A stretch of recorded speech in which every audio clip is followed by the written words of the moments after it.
So let's create really beautiful content that whisks you away into a time where things were challenging but also simple. Faith is something really important to me in my life, and it was important to the people back in 1920 as well. Let's get things back to basics and find each other again, connect to our community, and that's what Brookfield is a beautiful community that is there for each other. Hi, everybody. I'm Cheryl Crisp for Movieguide, and this is Coffee and Conversation When Hope Calls.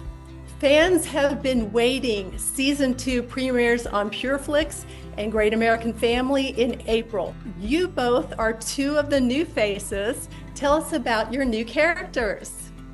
Well, I'm very excited to be playing Nora Anderson, who is a lawyer in 1920s, no less, from San Francisco, and most all of her family has passed away, and she finds out that she has some family living out in Brookfield, so she makes the trip to go and find this family she didn't know that she had, and enters Brookfield not knowing if she'll be accepted.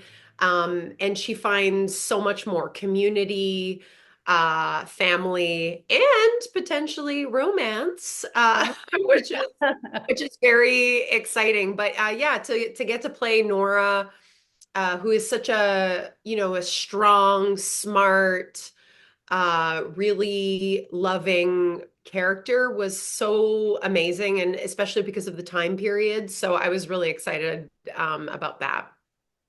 Yeah, and I play Mountie Michael Fletcher, also known as Fearless Fletcher. He's a constable with the Royal Canadian Mounted Police, and his primary objective is to track down across the country the worst of the worst criminals. But he finds himself on medical leave, which puts him at the post in Brookfield, which is a little quieter of a job for him, one he's not perhaps used to. So his many skills of tracking down criminals are are not necessarily required, but what is required is understanding the nuance of relationships and community and finding a way to let that black and white way of thinking go and to open himself up to what's being offered in Brookfield, which is a lot of heart and a lot of kindness.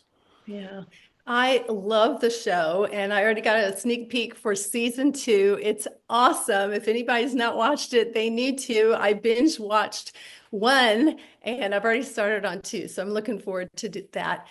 For you guys, what is it like as an actor to step on this set that the audience already knows and loves a lot of the characters? The scenery in Canada is beautiful, and the horse-drawn carriages back to the 1900s, and the incredible sets and the costumes. I mean, it really felt like a dream for for the most part. It was, and the most like beautiful dream that I kept pinching myself, wondering how I got here. But yeah, it's so to step into this world has been such a gift, especially because the fans have just been in love with the show since it first aired its first season. And they've been so hopeful for a second season, and now we're finally able to bring that to them. And whenever you step on a set, you don't know how it's going to be, and you always hope for the best. But and you do all of your work as an actor behind the scenes, and then you put your costume on and the hair and makeup. But in this scenario, it felt so much greater because you're being brought back into a world of 1920s. And so putting on the costume, the hair and makeup, and then stepping onto this, standing set, I just felt like I just took a time machine. I just took a DeLorean back to 1920 and and found myself there. And it was that part made it so much easier to really believe in what we were doing by creating, the second season of the show. Yeah, I feel the exact same. When I first walked on that set, I hadn't had the opportunity to visit set before I was there to actually shoot my first scene. So I'm already in costume.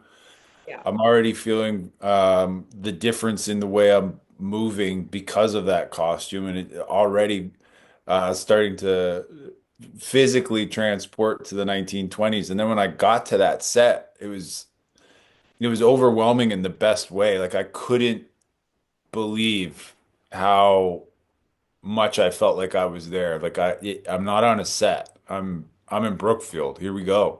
And then the other actors are there waiting for me. They're in costume, they're in character, just ready to go. And it just felt like, okay, I'm meeting Maggie and Ronnie and Debbie and all these people from the first season, and they're real people. And it was incredible. Yeah. Yeah. You guys are both from Canada, is that right? Yeah. Okay, and you've worked together before.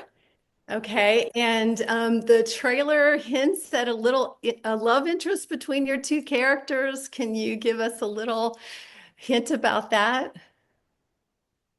Well, Yeah. I was saying about my character, Michael Fletcher.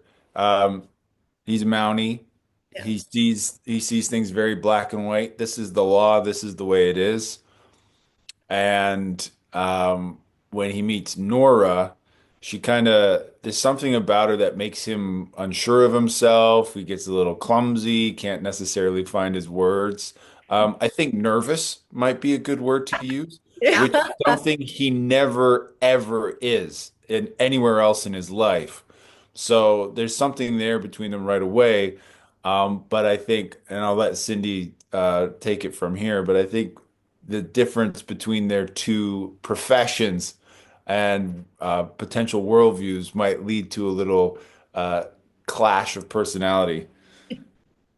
Yeah, I mean, listen, Chris and I have worked together on 4 movies before this series, and it always feels so incredible to get to work with a friend and a friend that you love working with, and so for us to come together on this series is truly like everything I could have asked for.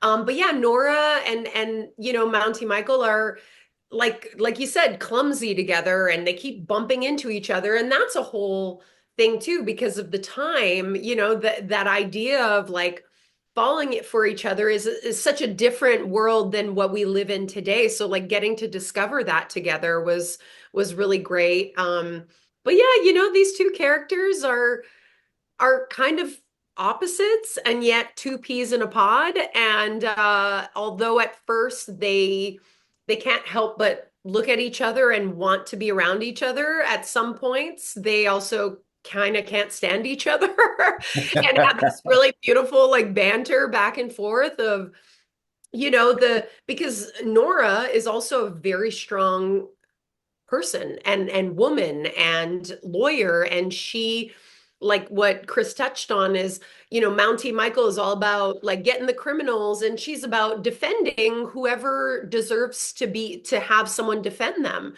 and that might also include criminals because everybody deserves a chance, and so they kind of have that, and yet they're sort of magnets that can't help but be together while also wanting to be apart.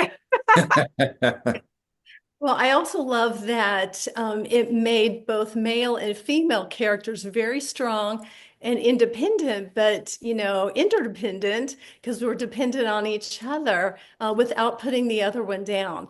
And there's a lot of faith and family values in this. Can you talk about some of those? Yeah, I mean, for me, the faith and family is so big, especially nowadays. We want to be able to share projects that we're part of that everybody can watch, and that's from children to adults and grandmas and grandpas, and everybody comes together, and I think that that's really, really special. And I'm so proud to be a part of a show that is capable of doing that. Um, because there's a lot of other things and that's incredible and that's saturated. So let's create really beautiful content that whisks you away into a time where things were challenging but also simple.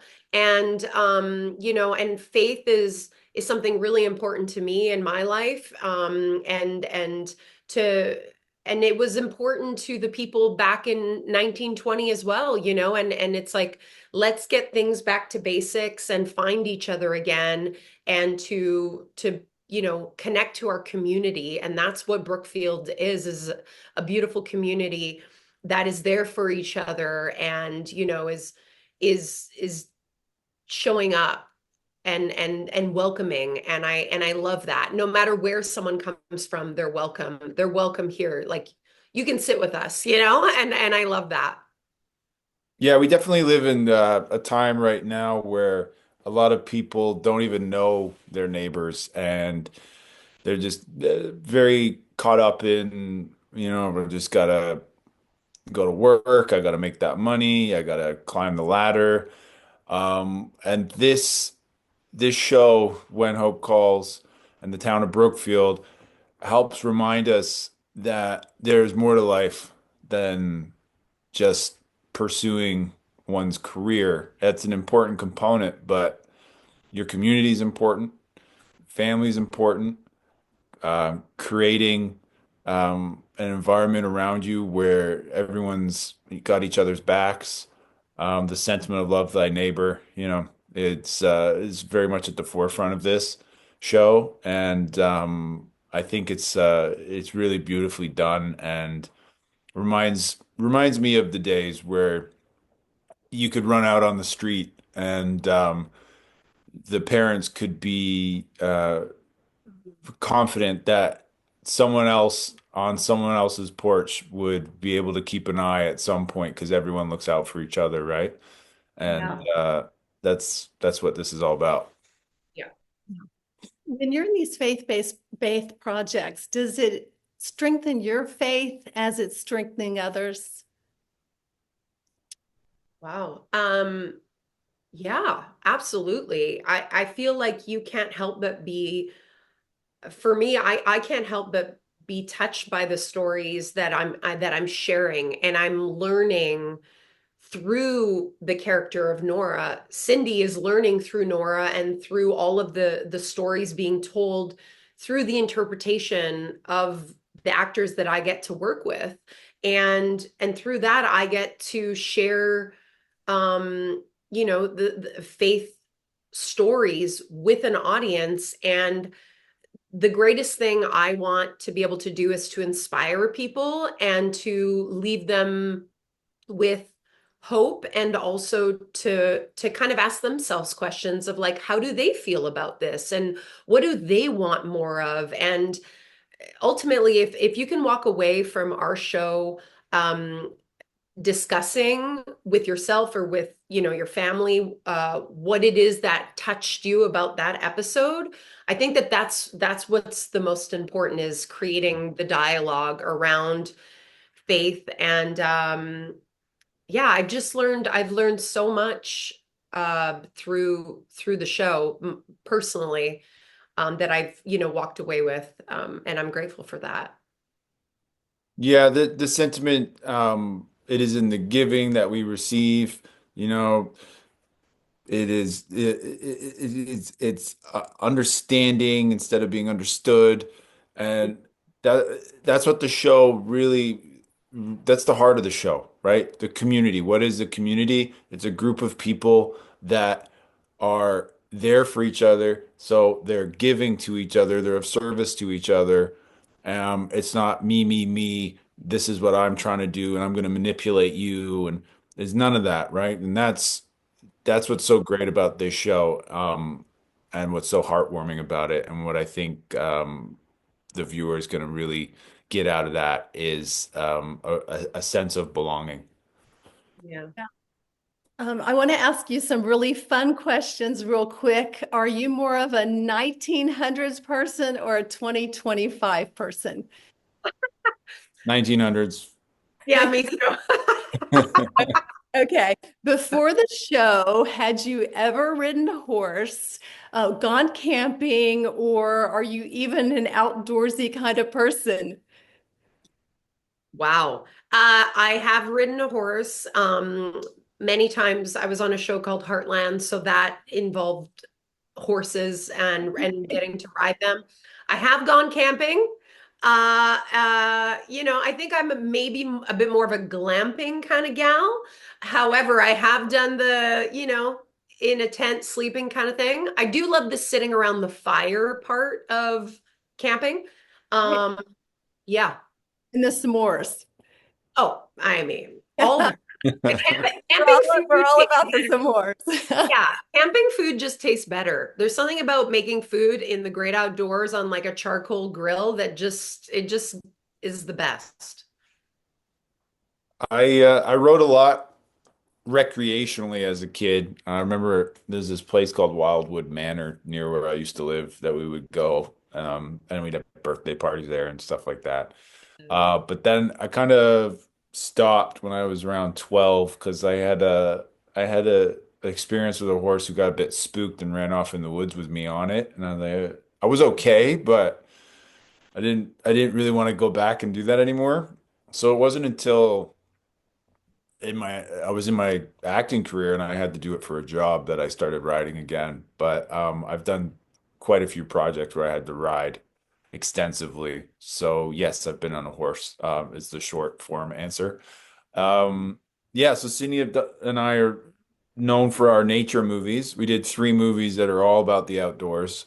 Yeah. And then in real life, definitely a very outdoorsy person for sure. Yeah. Okay. What modern day convenience can you not live without? Toothpaste. That's a good one. Can't live without toothpaste. Wow. That's a good one. Wow. Wow, yeah. I mean, electricity for sure. It's that's a pretty good one. I could probably live without it. It's just tough when all of your things in your house have a plug. Like you're not, you know. But I'd probably say coffee. All right. In closing, what is your hope for the show? Chris, you want to go Well, first? I hope everyone, all the viewers, can walk away from it feeling a little bit more hopeful. Not to use the title and the name here, but they can walk away from it feeling a little more hopeful, a little more optimistic, and yeah, a sense of family and community. Yeah, I definitely echo that, and I hope that people just feel inspired by the storytelling and enjoy watching it with their families. And my hope is also to get to keep, bringing these characters to life with more seasons to come. So I'm excited for everyone to enjoy the show and for us to keep making it for the audiences who have waited so long for this season.